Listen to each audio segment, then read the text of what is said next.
Welcome, everyone. Great to have you today. Be with us. We're going to talk about the multimodal transport at the upcoming IAA Mobility Conference that is happening next week in Munich. I'm here joined by some experts from the companies that have gotten together to create this new user experience, bring these new technologies together. So today we have with us from Bosch, we have Peter Busch, who is the product owner, distributed ledger technologies for mobility. I'm myself, the director of the business development at Fetch.ai. We have with us Rebecca Lynn Johnson, who is the blockchain architect in Datarella. And joining us also from Ocean Protocol is the head of ecosystem, Sheridan Johns. We're gonna I'm just gonna quickly show you the agenda for our call today, for our panel discussion, and we can get started. So after this short introduction, Peter will talk about the upcoming conference and our joint efforts with this demonstration and the technologies that we're putting together. I'll explain a little bit about what we're doing at Fetch and what we're bringing to these technologies. Then Ocean Protocol, Sheridan will explain how they're participating and explain the compute to data which is being used in this demonstration. Then the really cool stuff will come from Rebecca and her explanation about the user experience and the walkthrough that where she will show you actually the application and what is going to be put in the cars and what the people will see on their screens in the app.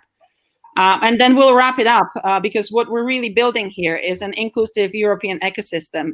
So we'll talk a little bit about our vision for the future and where we want to see Europe going and what we're how we're contributing and achieving this vision. So with that, I'll give the word to Peter. Yeah, thanks, Maria. I'm really thrilled and excited with this event today to talk a little bit about this really nice and cool thing we're going to do next week. The IAA, the International Automobile Ausstellung Fair in Munich, is this year a very new approach, and it's very newly set up. And thankfully, it's live, yeah, and we are there physically. And until now, hopefully that stays the same. But the IAA is really the most important mobility fair in the world. And so what we do there every year, every 2 years, we show the newest technology, we show the newest car developments, the newest mobility concepts, and all this new stuff. However, it changed a little bit in the last years. And so this year we have a completely new concept there, including very new, interesting approaches of events there. So we do not have only these halls where you can watch all the nice new cars and mobility stuff and talk with all the companies. Now we have another new, very interesting concept. It's called the Blue Lane. And the Blue Lane is really that some kind of live street, a live V2X experience lane. So where you really can see live cars and live bikes and live other mobility stuff floating around, showing you what is possible in the future. And especially we are trying to show you this time what I think is one of the most thrilling new developments so far. So as you heard in the introduction, I'm the product owner here for distributed ledger technologies. That means all these new decentralization technologies which is coming up, really having a completely new development when it comes to, for me, especially mobility, but when it comes to all the connected devices of the future, when it comes to Internet of Things, and it comes to all these very interesting new data models that we see. Now, with all the new interesting things you all heard about, a lot of about the new data models, the new data stuff and all that. And so we're gonna use our mobility expertise from Bosch, combine it with one of the finest experience in technical developments which you can find out in these new communities. As Maria already pointed out, it's all about ecosystem. So I'm especially very proud to be a part of this huge partnership. We're going to talk a little bit more about it later. But what you see on that slide already is what we try to show up here, and we call it deep parking. And this is really a new, very interesting vision of the future, where we can look at the vision of how decentralization really actually could work in the future. Not only have one central intermediary in the background selecting all your data and giving you some nice services, but really having a whole new decentralized ecosystem using all the services. So we see only really a snapshot when it comes to one use case, parking. And so this is really one very interesting thing, and we're going to talk about it more into this event today. And I'm very, very happy to go into more detail as well next week at the fair. And I hope I see some of you, of the participants here in the call next week. So with that, no further ado, let's go into the details. All right, excellent. So let me show you the next slide. We'll have a short video that I hope will excite you, and then we'll show visually what's already shown in this 2D picture, static picture, but in a very short video. So let me play that.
Right, so so that was a short intro that where we're showing how we're looking at the future. What we're working on at Fetch is really developing the agents and combining them with blockchain technologies, with IoT, and bringing these technologies together. So when we talk about agents, they can represent people, they can represent devices, they can represent machines. So car, parking spaces, infrastructure, smart infrastructure. These agents are able to find each other through our open economic framework, which is a search and discovery system. When they find each other based on the preferences, they can communicate, they can negotiate the contract terms, they can agree and exchange value, they can agree and exchange data, and then they can receive financial incentives to complete this exchange. Then these transactions are then logged onto the trusted, verifiable, and immutable blockchain. So that's basically underneath this nice, easy-looking picture that you saw. So again, you know, why we're bringing these two technologies, the AI, which we display through or use through multi-agent systems, and blockchain. So they're both multi-stakeholder, they're both decentralized, so there's no central entity owning these agents. Anybody can set up their own agents and get connected to the system, find other agents to interact with, to connect with. So this really brings the scalability that we're looking for, the decentralization and the scalability, so we can encompass this large heterogeneous ecosystem. These agents are autonomous, goal-oriented. They work on behalf of their owners to really achieve these goals, these economic goals. And this large network, this decentralized network, is there to connect them and to really help them communicate, to find each other and to transact together. Let me just tell you, the cool stuff about this is all in real time. This is, you know, not pre-programmed. These agents react, you know, based on the current information, based on the current data from the IoT devices, from cars, from parking spaces. They also have the intelligence to analyze it and make dynamic adjustments. And the nice part is that there are incentive structures for these multiple stakeholders. So people get rewarded for sharing the data, for building together algorithms, for really exchanging this information and being part of the ecosystem. So that's the really cool part. So just a quick overview, I guess. The bottom part is the ledger, and above that is this open economic framework. So really the networks, the intelligent networks that are bringing this together, the agent framework that we have developed for these agents to communicate together. And above that are agents that can, here in this use case, represent parking spaces, but then there are other use cases in supply chain. In DeFi, agents can represent oracles and data, and so on. So really a lot of different use cases.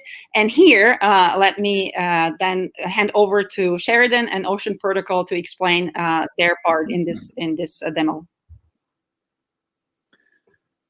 Great, thanks, Maria. Hopefully everyone can hear me. Just a big thank you for the thumbs up. So yeah, as we said at the top, or as Maria introduced, my name is Sheridan. I cover ecosystem and collaboration at Ocean Protocol.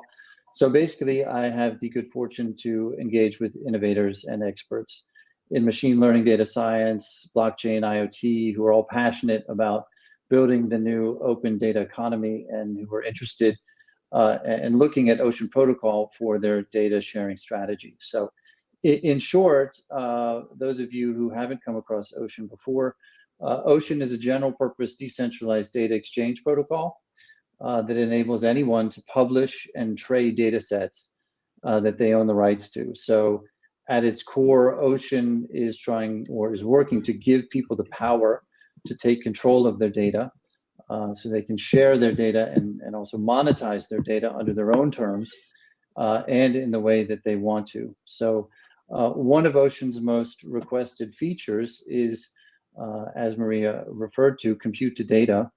The compute to data allows algorithms to travel to data to improve prediction models without exposing that data. So in other words, compute to data preserves the privacy of the data while allowing the data owner to retain full control of their data.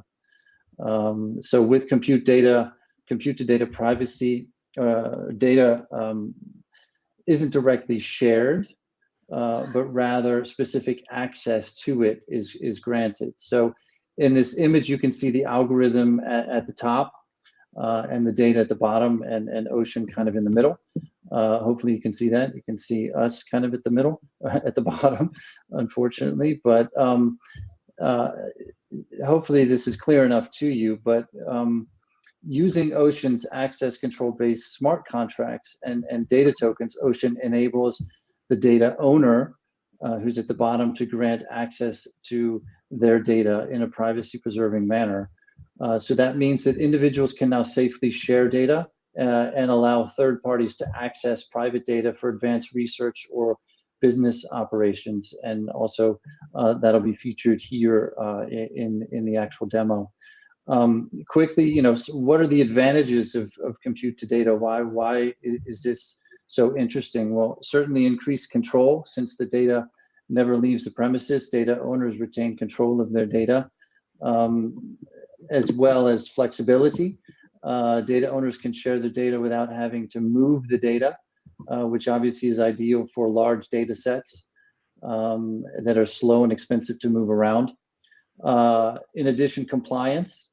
Having one copy of the data and not moving it makes it easier to comply with data protection regulations like GDPR. Auditability. Compute to data gives proof that algorithms were properly executed so that users can be more confident in the results. And last but not least, it accelerates innovation because data is unlocked and data can also travel to multiple data sets to get trained. So it's essentially a federated learning type enabler. So going beyond compute to data, Ocean has a tokenized ecosystem which allows for the monetization of data, as well as data services, computing, storage, as well as algorithms. So essentially any part of the data value chain can now be monetized through the Ocean protocol network. It's based on a decentralized blockchain technology, and its code base is open source. So we encourage contributions from all members of the community, and obviously would like to see as many uses and applications of Oceans as possible. So quickly, since launching in 2018, it's sparked considerable interest in the automotive industry, and we've collaborated with numerous organizations and clients, including Daimler, including Toyota Research, also MOBI, Mobile Open Blockchain Initiative, and most recently, Ocean has also joined Catena X. So we're thrilled to be part of this initiative here at the IAA and this demo. And with that, hopefully you have a better picture of what Ocean brings to the table. It must be open and transparent that most of the heavy lifting was certainly done by Datarella, Fetch, and Bosch, but we're pleased to play a role. And with that, I'll hand it on actually to Rebecca, who will go into a little bit more detail about the demo, as well as how Ocean is leveraged with respect to compute to data. So Rebecca, it's your turn to share the screen. Excellent. Everybody should be able to see my screen now, I think. Yep. Yeah? All right. So thank you all very, very much. First of all, for the great preparatory conceptual work that you've done to sort of prep everybody for what they're about to see. My name is Rebecca Johnson. I'm a blockchain architect with Datarella. And we are, let's say, a blockchain, industrial blockchain services provider. So what we've been doing over the last almost 6 months is building a micromobility and deep parking use case for the IAA, together with all of the partners who've been introducing all of their stuff. And what we're doing there is welding together a whole bunch of really awesome technologies. So we've got the incredible hardware expertise and deployment expertise for getting things into cars, getting things into other types of infrastructure, getting things into IoT devices of Bosch. We've got the compute to data and data marketplace aspects that Ocean protocol brings. We have integrated there on top of the Fetch.ai blockchain and the agent framework, all of the agent behaviors. And then in addition to that, this demo at the IAA includes authentication and authorization using, and also communication using self-sovereign identity protocols. So what you're about to see is actually the view that riders at the IAA will also see in their application. And after we get through sort of the workflow that they will see as they're riding across the city, you'll also see a chat that helps us understand the tech a little bit better. What I would suggest, however, before we do that, Maria, if you could quickly share a couple of slides there. I want to give an overview in your slide set of the route, just so that everybody's kind of understanding. This is a map actually of Munich, and it's the route that we're going to be taking. So I guess it's the east of Munich, there's the convention center. There we'll be picking up passengers and physically traveling with them in 3 zero emissions automobiles, 1 Tesla, 1 BMW, and 1 Jaguar I-Pace, all coming from different OEMs and integrators. And we'll be transporting passengers to a deep parking parking place in the center of the city. And then we will enable a micromobility journey, all using these decentralized technologies that we've been discussing. So with that, I'll jump back into sharing my screen and give you a little demo. So guys, give me a shout if you're able to see this. Maria and Co. Yeah, it works well. Yeah, it works well. Excellent. All right, so I'm going to start, and I'm just going to narrate a little bit what's going on here. So when the user starts out, the first thing that happens is that you have to connect with your car. First thing up, you see that there's an incentivization schema in the background here, so you're able to earn Mobix miles towards further micromobility travel. Here in the upper right-hand corner, you see a little agent icon, which opens a chat, so you can see exactly what's happening in all of the agent protocols, all of the communication, all of the stuff going on in the background. And at that point, the driver will connect with a car via a QR code. I hear a little bit of background noise there. Maybe one of my colleagues can mute. And we do so actually by means of self-sovereign identity. So each rider and each agent within the system is issued a not only a Fetch wallet, but also a wallet for holding self-sovereign identity credentials based on Aries Framework Go. So here we see that that has happened, and that's been confirmed. The connection is established. And you can actually see the DID, the decentralized identifier for that connection. On the upper left-hand side, now the driver will see actually all of their self-sovereign identity connections. And those are the connections over which they will be communicating with other entities in the system. And those are what we call pairwise pseudo-anonymous channels. They're one-time use, peer-to-peer encrypted channels that can be automatically closed by the agent. So that's one of the great advantages of the system, is that because you have an agent that's in the car that's actually working on your behalf, it takes a lot of the complexity out of the system. And you get really, really nice, really easy service like what you've come to expect from all the AI-driven services that we know and love, but you don't get any of the drawbacks of huge data lakes and data centralization. So when we go on, we see this nice map of the places that we could park, and we also see a parking recommendation for some of the spots that are available at the IAA. We see that we can now reserve, and also interestingly, we've created that pairwise pseudo-anonymous credential.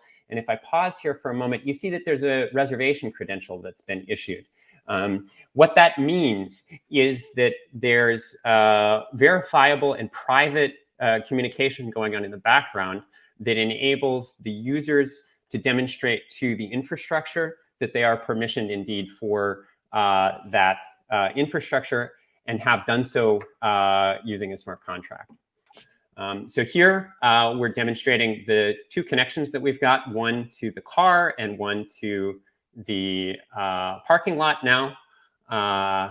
And this is what the user sees on the way. Once they get there, they're able to click and actually open the gate. In this case, at the IAA, we will actually have we've integrated with parking lot infrastructure there. We have this great big parking lot light, so like actually a stoplight, which will be triggered and is networked together. Actually also has an agent in it. So it's multi-agent system that's actually controlling the infrastructure. And it's receiving a SSI verifiable credential, and also paying then on the blockchain in the Mobix token. Also of note here, the users actually earned Mobix miles, as I mentioned, the incentive within the system for taking that eco-friendly choice. And once they're there, maybe they want to go someplace else. Maybe they want to travel on a little bit further. So here you see a recommendation for a tier scooter. In the IAA, there will actually be multiple scooters showed also from Lime and from other manufacturers, Voy, Bolt. And there's a lot going on in the background behind this recommendation, and specifically it's being generated using actual compute to data workflows on Ocean Protocol. So I'll go into that a bit later, but the user just sees, I've got this great recommendation and I'm getting a great price. The user is able to go ahead and click through and reserve that scooter and go ahead and start the ride. And at this point, then that user is going ahead and actually doing the ride. Or here, they're starting the ride, sorry. And they're driving to their location, getting their Mobix Miles rewards for using that micromobility. And you can see exactly to whom you've been connected. When we get through with the parking and have locked the scooter, we can jump in here a little bit deeper into sort of the details of some of how this is going. And I'm going to breeze through this really, really quickly because it's actually really long and really complicated. This is all the stuff that's happening in the background throughout this this really easy, really usable workflow. What's happening in the background, you see here on the right-hand side, actually what the user's doing. And you'll notice there's very little that the user actually has to do and a tremendous amount that the agents are doing on behalf of the user.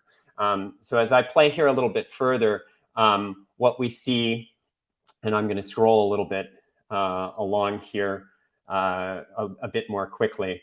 But here we go. We see that the user asks for their parking. Once the user has looked for that parking and connected to the car, the agent checks on behalf of the user to find on this Fetch Simple Open Economic Framework whether or not there are parking lots available. And they get returns for that. The agent is then able to set up GDPR compliant pairwise pseudo-anonymous channels. There we're connecting over the ID Union decentralized identifier registry. We're getting a channel via that registry. And then you see here in black, we're now, we've shifted from using the typical libp2p communication channels that are normally used within communications with the Fetch Simple Open Economic Framework. And we're shifting to using DIDCOM-based pairwise pseudo-anonymous channels, which means that your agent's able to open communication with a service provider, and it's also able to automatically close that. So in this dialogue, you're starting to see the agent going through and negotiating with the parking hub to find out how to park and get their credentials actually for parking, doing the reservation. And then you see that we're approaching the gate control unit. Again, this is actually real. All of this stuff is actually deployed at the IAA in hardware on site, and we're going to be demonstrating it. So they present that credential to the parking hub, and that parking hub is actually then able to open the light and let them get their access to that parking. And it should be noted that when we say deep parking means parking in places that are maybe not always available or not normally usable, which means in sum, also that we're able to better utilize existing infrastructure and not build more parking lots for the same or increased capacity. The agent is then also going to ask the user, hey, are you interested in also doing some micromobility? And in the user interface, you actually see that through the use of the map. Here it's personified so that the user can actually say it. The user sets their preferences, and then the search and discovery algorithm and the simple open economic framework is activated by that agent in the car. And that allows the car on behalf of the user to locate micromobility services that might come into play. And now here it gets pretty interesting because we have an additional ability to provide secondary price differentiation actually based on the context of the user in that moment without exposing any of their private data. So what's happening here is the agent from the car, which acts on behalf of the user, is talking to the Ocean Compute to Data marketplace and is saying, hey, listen, I've got some preference data that you could do compute on, and I can do it privacy, protect the data of my owner, of my user, and you'll get back some data about the context in which that user finds themselves. The user or the compute to data marketplace is able then to spit back after that computation information about the context in which the user is finding themselves in, whether they're actually a match or they're able to provide a match for that user's preferences, whether the service is indeed relevant that the provider wants to offer. And then the cool thing is they're able to provide actual proof, mathematic proof, back to the user through their agent that there's some other service provider that has a match for their preferences and for their current situation, all without exposing any user data. So it's providing you with those great AI-driven services that you love, but it's not causing these massive externalities that we're also aware of. And then once this is all done, it allows over the same modalities to set up a pairwise pseudo-anonymous channel with the scooter itself and to book that reservation for that suggested service in absolute privacy and go ahead and actually ride that scooter to the location where they want to go. And all of the access is done using self-sovereign identity-based verifiable credentials, and the user even gets incentives out of that paid in Mobix. And this is probably the coolest part in a way. At the end of this workflow, the agent in your car is able to shut down communications with everybody that you've dealt with in a permanent and binding way.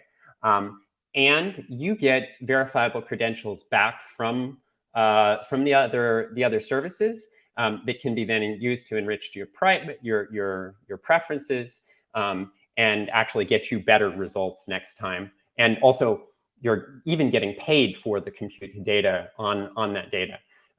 So in summary, what's happening here is this is a combination of all of the things that all of our companies essentially are able to offer, and sort of welding together of multiple protocols. So we've got, to sum it all up, we've got Ocean protocol providing compute to data for private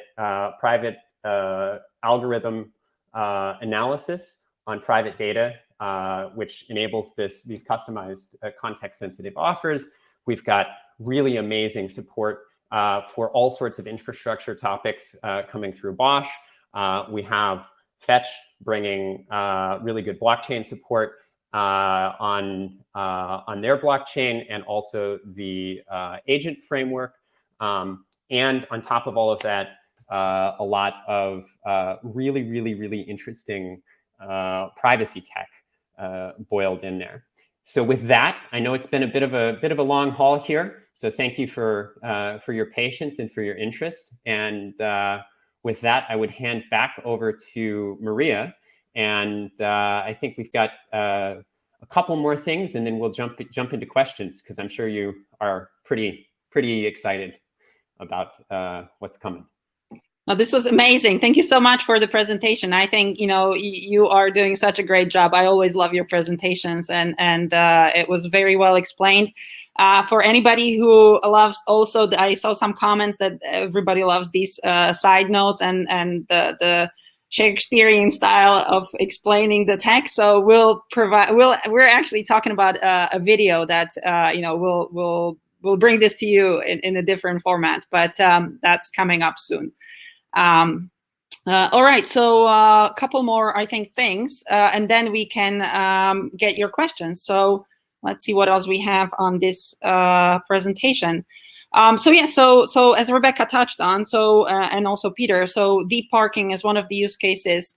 Then there's the extended mobility use cases that Mobix is building and bringing into play, you know, looking at scooters, adding other smart infrastructures, you know, together to work together and to really give this new user experience.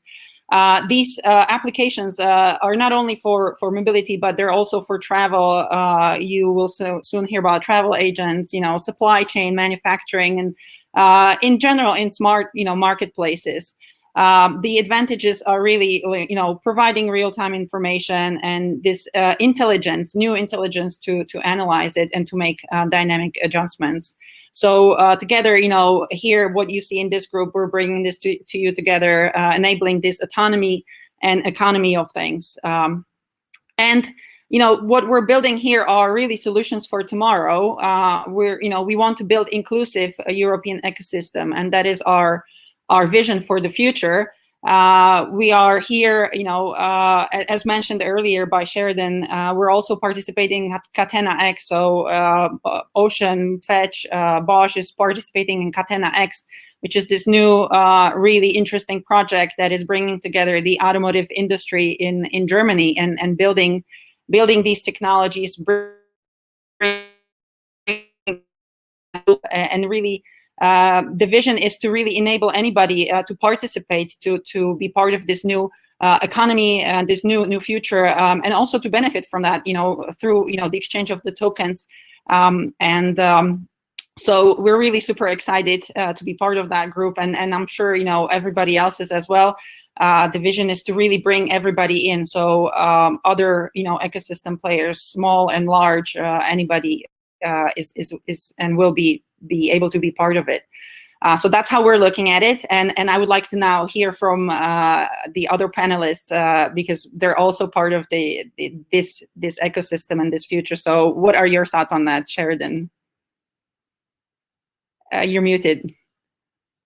Okay. Is that better? Yeah. No, thanks, Maria. Certainly, I mean, collaboration, I think, is the key. I think a lot of people have come around to that and see that it can't just be done in silos. So, you know, as a decentralized kind of community has started to chip away at the centralized approach to certain traditional way of work, I think the same thing is kind of behind the spirit of the Catena Hex and Gaia X. These are very much open and inclusive and geared towards equality within those data spaces that they're creating. They're also very much open source. So in that context, there is this kind of approach to a more federated system where a number of stakeholders are involved, and big and small can contribute and build and bring value basically to the networks that are being created. So Gaia X and Catena X are very much focused on not only creating that value, but also capturing that value. I think I saw a question in the chat about incentivizing actors to adopt some of these platforms, and particularly, I guess, what the POC and the use case here has shown, and how to get more people in to adopt that and integrate that. And I think that is really in terms of creating those incentives that you can create value and capture some of the value and be part of that ecosystem. So from Ocean's perspective, it's just obvious, data is growing exponentially on a daily basis. So Ocean can play a key role in that. From Fetch, I think similarly, the complexity is just enormous and compounding by the second. So you can't necessarily navigate the system from a human perspective. So you need some autonomous element of it. And of course, from Bosch's perspective, at least the way I see it, these things are going to take large infrastructure plays, and those things need to be interoperable and communicate with one another. But I'm sure Peter has his own view, and I don't want to speak for him, so maybe I'll let him say a few things on that as well, since Bosch is also involved in both initiatives. Yeah, certainly. Can you hear me again now? The Yes. sound better this time, so I try to fix it a little bit, and I speak louder anyway. I think I didn't overestimate at the beginning of this talk how thrilling that all is, and how we bring really, really cool technology together. And it's not less, I think, than a really new level of a revolutionary next step in mobility. Not only mobility, we talked about the other industries as well.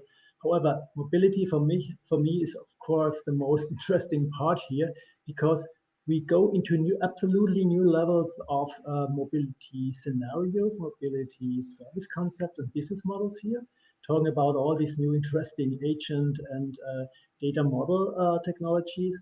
However, when we look at other areas like charging, for example, where we have this huge heterogeneous field of charging providers, these really big problems that we still have in this whole infrastructure. When you look about all these smart city approaches, and not to talk about autonomous driving in the future, that's where we need all these seamless technology to consume all these nice new services that we need here. Yeah? Talk about the autonomous driving cars trying to find their route through the city, and they need such seamless systems. So you can maybe now see what kind of huge areas of new business models and new products will come up there. And here in the next week and at fair, you just see a glimpse of these new possibilities, and with these new structures here, because this is not only some years of 4 companies who try to buy or to sell you something here. This is a huge new industry coming up, the new ecosystem when we talk about Catena and Gaia X here. So we're bringing up not only in Germany, but I think as well for whole Europe and later on, of course, the world, new models of mobility scenarios here with new technologies. Decentralization is really the keyword here, to not only always have just the central players in the background collecting all our data and doing stuff what we really do not want to have. All the GDPR regulation stuff, all the really data value things that you have in the background when you need to pay digitally, when you as well can sell and buy stuff, really what you normally can't do. Because that's the reason we call it deep parking, the parking place that you normally do not see. Yeah, this is really, really one of the nicest things. Absolutely new business models you never thought of. Yeah, selling your own parking spots to anyone who's coming in, selling your own current from your roofs, sell solar panels, maybe just what the other cars need, in a peer-to-peer basis. So really, the opportunities are endless here, and I really just can say I'm so thrilled that we start here to show you a little bit of it next week. Excellent. No, fantastic. I think this is really, has summarized it very well. I think, we have provided you a really good glimpse into the future. There will be stuff that you can touch and feel next week. So please email us We're collecting interest. So if anybody is interested to actually sit in these cars and have a look and touch this and go for a ride. So next week we're in Munich. There are 3 days, 8th, 9th, and 10th, where we can take you on for one of these 3 cars, Tesla, Jaguar, I-Pace, or BMW. Please email info@Fetch.ai. And we'll coordinate with the partners here who will be also in Munich next week. Rebecca, Sheridan is there. Peter will be there as well. Our CEO, Human, will be there as well. So you'll get to meet us there. So we're looking forward to seeing you there. We have a few questions, so let's just quickly maybe look at those, and then see what we can help to answer here. It says, it seems this service will heavily rely on multi-way network adoption. We need car manufacturers to join the network, and also parking space providers. How are we going to get all on board?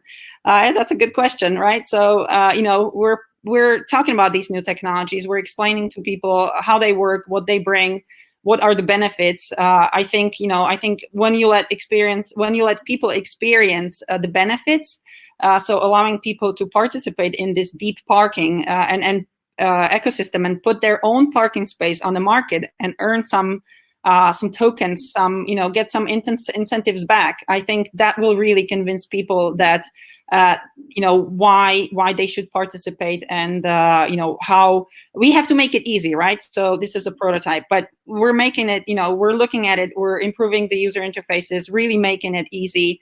All of us, the Web3 is there to help you and to support you in the future, to make it easy and to show you what the benefits are. Let me help you out here a little bit, because that's why Gaia X and Catena X is there. Yeah? So there we bring all these big OEMs, the big car manufacturers, and all the other industry players together on one table to show them these opportunities, and really give them another glimpse of these new systems. Yeah, to come together. When we talk about collaboration, we talk about co-opetition. They're really working together, bring this thing up, and when we look at the World Wide Web developments here, yeah. So World Wide Web Consortium is standardizing all these technologies.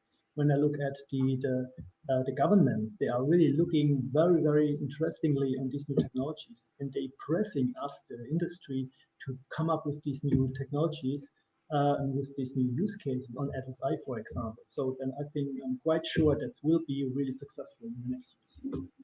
Excellent. No, I'm glad you put that contribution here, Peter. And yeah, that's exactly why we have these projects, to involve everybody, to involve the small players, the large industrial players, to explore, research these technologies, and bring everybody together and build it together. So that answers the next question. So how far are we away from industry rollout? Well, maybe I didn't answer it, but I'm saying we're working on it. We're actually really working on it with these projects. And you will see this coming out hopefully at some point. We cannot give you exact timing, but everybody's seriously looking at it. Maria, may I say a word or two to the previous question? Yeah, of course, too? yes. I just wanted to jump in there and also say that there's multiple working angles on this. So some of what's going on is happening inside these large consortiums. Some of what's going on is leveraging what we can do ourselves as smaller and larger companies, and some of what's going to drive those that adoption is just providing the alternative, and just showing that the alternative is actually possible, and that it's a let's say even potentially a credible threat. Because once you become that credible alternative, then people start paying attention to you. And people start actually thinking of, hey, maybe my business model might be turned over by this in the future. So I either need to adapt and move forward with a new environment that's presented itself, or compete with it. But you can't be ignored at that point once you've actually brought technology into the field. And I think that's what's happening more and more again. Within the ecosystem, is that as Web3 grows and alternatives present themselves to sort of, let's say, the current ways of doing things, then it's natural that more and more attention will be paid to those systems. And these protocols that we're talking about aren't. It's a bit like the internet. These aren't things that there's a one single address that you can call up and put that one company out of business, and then the threat's gone. This is technology, and it's a wide approach across very many companies. Also, many companies in the Web3 space that aren't here, and also regulators, because regulatory structures are more and more aware as time goes on of the externalities that come from abuses of AI and huge data lakes and monopolization of data and data approaches. So these things present some alternatives to that, some real alternatives, and I think in presenting those alternatives, it actually changes the playing field. Excellent answer. I don't know, Sheridan, do you want to pitch in something? I think Rebecca has said it all. If you find something that you can also add to it. No, I think that was well covered. Maybe there are some other questions that we want to drill down into. They're all kind of very similar, right? Like about manufacturers adapting the agents, these technologies. So as we've said, we are working on it with the industry, with the technology companies, with the adapters, with smaller, larger. So this is happening. Long term. Yeah, please. Sorry, Peter. Yeah, there was one very, very interesting question for me I would like to answer. Please do. One of the first questions asked how we gonna plan to put that on this agent in the cars. Yeah, and this is really one of the major challenges that we see, but as well the major opportunities for us as well. And this is one of my major play fields, definitely, because what we're looking at the moment is the future architectures, the car platform architectures. So we do not talk only about hardware again. We talk about the hard stuff, the software in the car and of the future again. And we all learned in the last years with other new, proponents coming onto the markets like Tesla. They showed us how software is working in the car, how you could really do other revolutionary stuff here. And I think this will be as well changing the complete industry too. So we are looking in these areas too, and this is one of the first instantiations where we can show how to put these specific new software generations like these agent technologies into the car architecture. And we are talking to all the car manufacturers at the moment, and this is not something that is coming up next year or so, or the next month. We need a little bit more time. So Gaia X and Catena has just started. So I think we need a few years' time. However, the next generations will come up with their own digital identity solutions in the car, which are heavily standardized, or which will be heavily standardized. And I think SSI, for example, and maybe this agent technology are the best candidates who really will win the race and will be there as standard systems. So not talking only about cars, we talk about micromobility. Yeah, all the stuff that brings you from A to B, all the infrastructure parts will be part of these standardized systems. So I'm always talking in my presentation about this next level in the Internet of Things. Yeah, so we will have a standard level in the future where you not only can Google stuff, but then you can really find all your IoT services somewhere directly crawling through this new network levels that we talk about in Gaia X and Catena, which will come out, what kind of standardizations will be.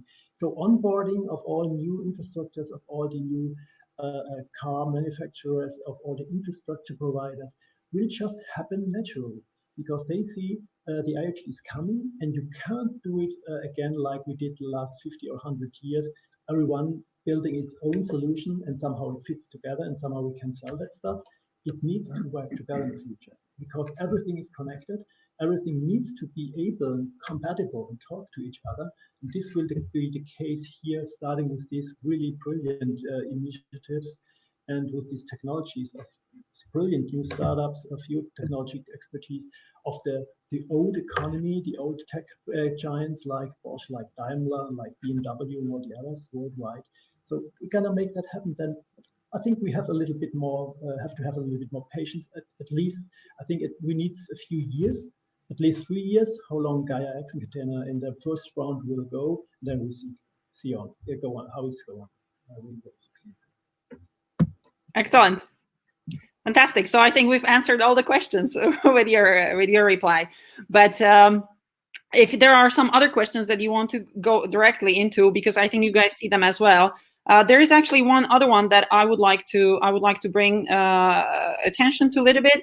So it says here, is Datarella or Fetch looking into integrating AEAs or collective learning into broader logistics industry, specifically to disintermediate and optimize freight sourcing and physical distribution channels. So again, we are going to bring these technologies together. So today you saw agents and search, agents and compute to data. The next iteration on that is the collective learning, connecting it to that. So tapping into the various data resources and then bringing people together and combining and working out algorithms, bringing these algorithms together. And then these algorithms can be sold. So people that develop these algorithms together, say through collective learning, they can then sell them. They can sell them back to the OEMs, back to Bosch, or BMW or any else who is interested in new innovative stuff. So this is how we keep everybody together and how we let everybody participate, how we include scientists, researchers, small, large, through all these technologies being put together, incentivizing them, bringing all this Web3 together and incorporating the current, incorporating that to the current ecosystem. Maria, maybe I could add to that just a quick technical comment. So the core things that are happening under the hood that you see in that chat workflow that sort of personifies what's going on in the background as far as communication goes and compute goes. Those core activities, for instance, that a autonomous economic agent is now, for the first time, as far as I know, able to publish data to an ocean compute to data marketplace pool, and then also publish algorithms and consume those in an automated workflow. That's in and of itself would be enough for just for a whole Crowdcast, actually, because it can be taken. Those technologies can be taken and used in other contexts. And the same goes for some of the things that we've done as far as infrastructure and deployment. We haven't even touched on all of the complexity and all of the we've moved mountains, I tell you, in order to get these things actually into cars as they are now, and to be able to orchestrate them and to be able to control them and to be able to push code to them.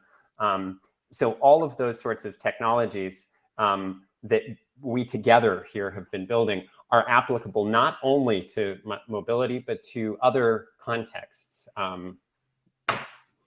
Yeah, one last question, because I would like to touch on this, and then we can probably wrap it up. We're finished. It's the end of the hour.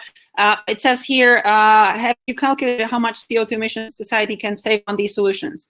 This is a really cool question, and what we're actually working on at the moment is keeping or putting that information, keeping it within the agents. So the agents will be aware of this information, will be able to keep track of it, and at the end calculate really your CO2 consumption and your CO2 footprint. So then you will be able to decide. Basically, your agent will be able to communicate with the other agent and set the preferences for more CO2, more green ways of trading, of doing things. You will be able to select the agents or the participants or your people that you want to trade with, to agents you want to trade it, also based on their CO2 footprint. So these are really cool things that are coming together. that are going to bring us, to the better, greener future. Yeah, I'm really looking forward to it, to all of this. If you just for clarity, also, I'd throw in there, all of the cars that we're using at the IAA are all zero emissions vehicles. So there's no CO2 involved in any no emissions were released in the making of this demo. Awesome. Cool. So I think we can finish with this. Thank you guys so much, Peter, Rebecca, Sheridan. Thank you guys so much. I'm really looking forward to seeing you next week in Munich. Going for a ride in these cool cars, looking at this cool tech stuff. Please really email us info@Fetch.ai. We'll organize your ride. We'll see you all there next week, and you can see in the chat here some other connections. So keep in touch, stay connected. We'll see you very soon. Thank you, everybody.